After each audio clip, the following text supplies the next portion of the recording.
Je voudrais sans la nommer vous parler d'elle, comme d'une bien-aimée, d'une infidèle, une fille bien vivante qui se réveille à des lendemains qui chantent sous le soleil.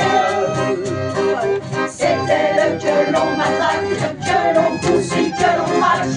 C'est elle qui se soulève, qui souffre et se met en grève. C'est elle qu'on emprisonne, qu'on trahit, qu'on abandonne, qui nous donne envie de vivre, qui donne envie de la suivre jusqu'au bout. La nouvelle chasse est ouverte, cachons nos rires basanés.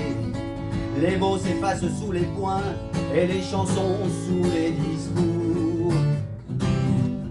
Si vos lèvres sont entr'ouvertes, un ordre viendra les souder. Des gamins lâcheront les chiens sur les aveugles et sur les sourds. Je crie pour me défendre, à moi les étrangers. La vie est bonne à prendre et belle à partager. Si les massacres s'accumulent, votre mémoire s'atrophie, et la sinistre marée noire couvre à nouveau notre avenir. Vous cherchez dans le crépuscule l'espérance de la survie. Les bruits des mottes de l'histoire n'éveillent pas vos souvenirs. Amis, sous la cendre, le feu a tout brûlé.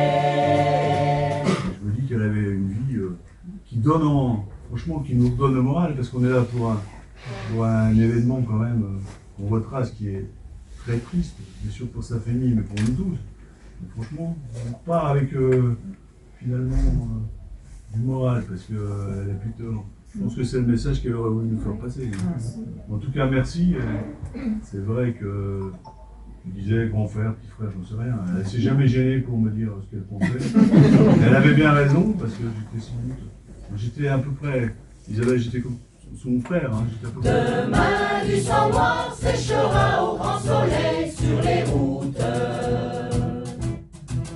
Sifflez, compagnons, dans la nuit, la liberté nous écoute.